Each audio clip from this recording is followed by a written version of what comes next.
c'est Evie Blood, love worker, écrivain hybride. Plus précisément, j'ai été anciennement publiée en maison d'édition.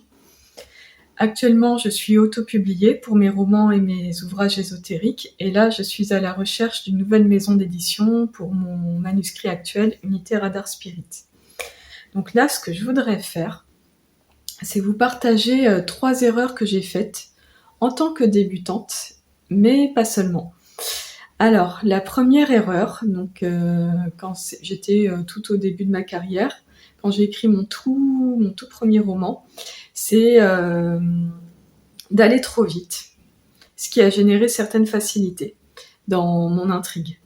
Là, je vais y revenir, mais la deuxième erreur, pour être plus synthétique, pour commencer, c'est que j'ai voulu me réfugier dans un idéal par rapport à cet univers imaginaire, ce qui a aussi généré des facilités.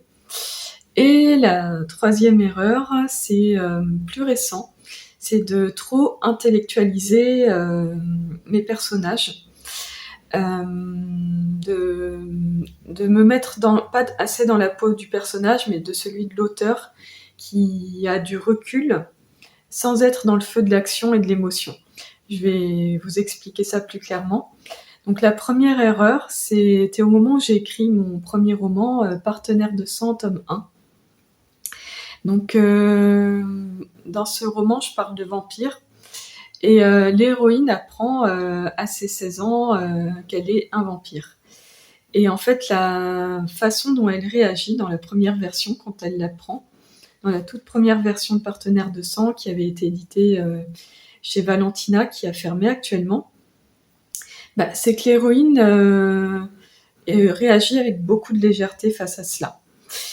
Et ça, du coup, ça m'a valu pas mal de critiques. Et le pire, c'est que moi-même, intérieurement, je le savais.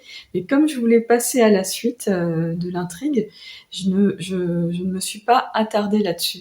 J'étais tellement pressée de la faire vivre, ces aventures, que c'est, je pense, la principale raison pour laquelle l'héroïne n'encaisse même pas, en fait. Elle accepte trop facilement sa destinée.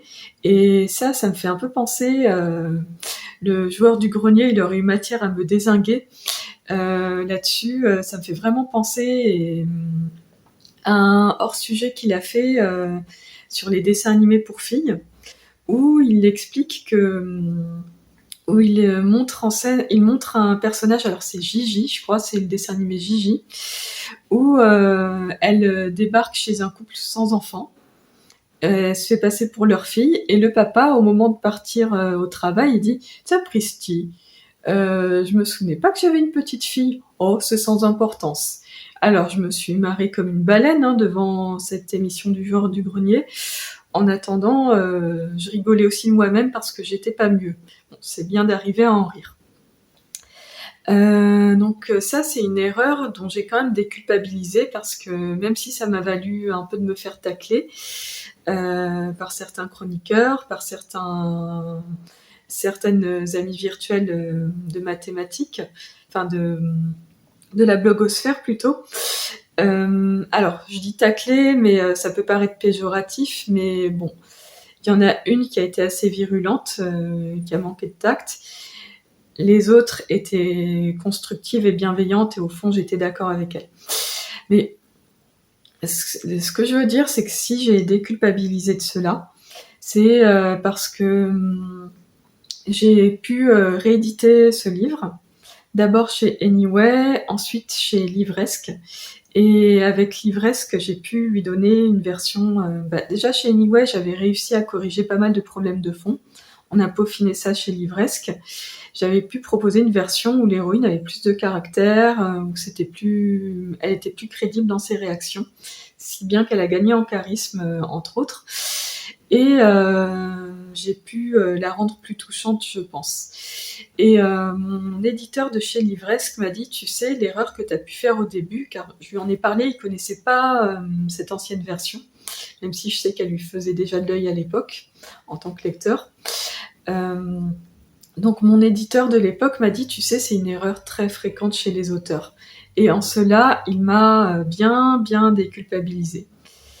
Donc La deuxième erreur, alors j'essaie de me souvenir, hein, j'ai un trouble dysexécutif, ça se rapproche du TDAH, du coup je peux paraître parfois un petit peu dispersée, encore que apparemment j'ai de bonnes compétences verbales.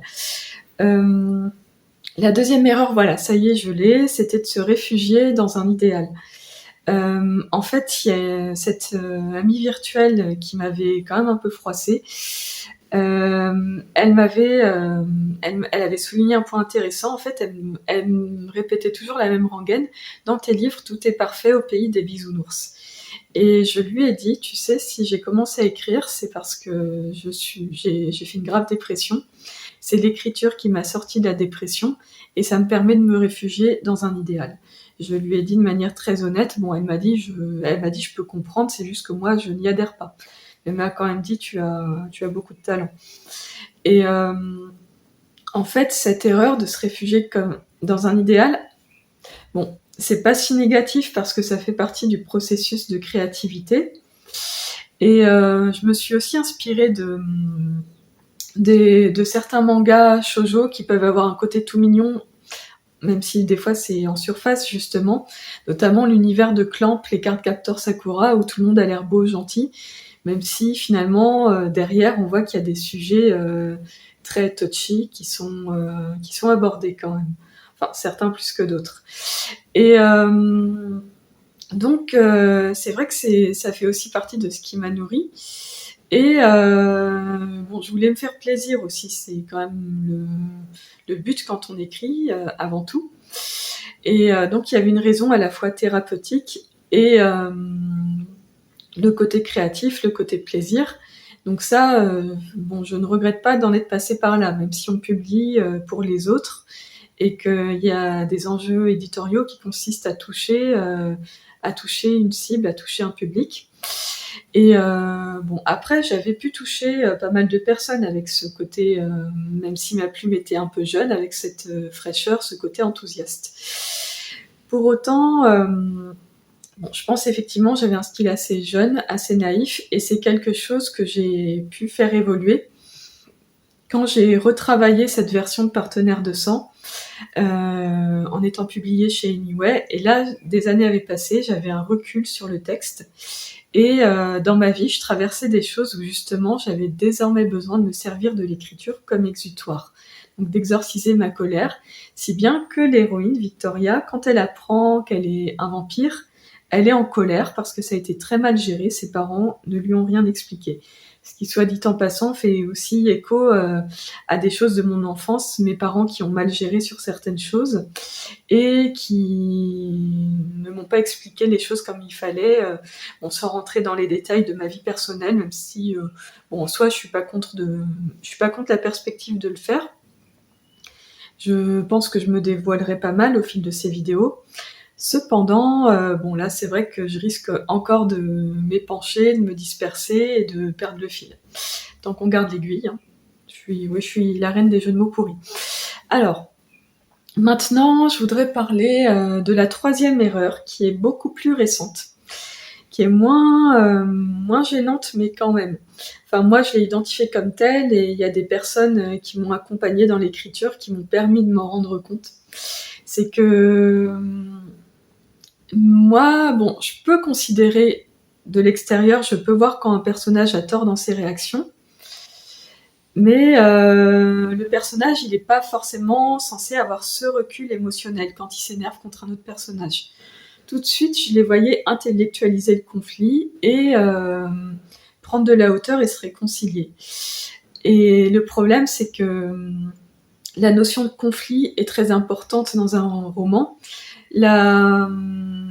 Je pense aussi que alors il y a la notion de conflit, les émotions aussi bien sûr, et le fait que les personnages réagissent un peu trop en adulte, parfois pas en adéquation avec leur âge, parce que des fois ce sont des adolescents, je mets souvent en scène des personnages plus jeunes que moi.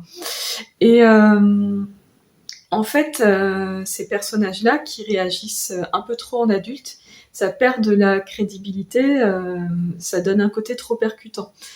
Non, pas assez percutant justement. Et peut-être même un petit peu aseptisé, même si je suis peut-être un peu dure avec moi-même en disant cela. Et ça, c'est une erreur que j'ai identifié justement en écrivant mon dernier roman, où je me suis dit, avec Unité Radar Spirit, je me suis dit, bon, là, alors c'est bien qu'un personnage prenne de la hauteur, mais peut-être plus après coup. Je me suis dit, là, tu t'apprêtes à désamorcer tout de suite le conflit, à le régler tout de suite. Non, ton personnage, il est dans le feu de l'action. Comment tu réagirais toi spontanément? Après, tu prends du recul, mais sur le moment, tu peux réagir au quart de tour et c'est ok. Donc c'est ça qui vient corser un peu le récit, qui vient donner des obstacles, et justement, ça résout ce problème de facilité qui est au cœur de ces 3 erreurs de débutant ou d'intermédiaire. Donc voilà pour cette vidéo. J'espère qu'elle vous a plu. Si c'est le cas, n'hésitez pas à mettre un j'aime, à vous abonner, je bafouille, pardon, et à la partager auprès d'écrivains qui pourraient trouver que ça les aide tout simplement. Voilà, je vous embrasse.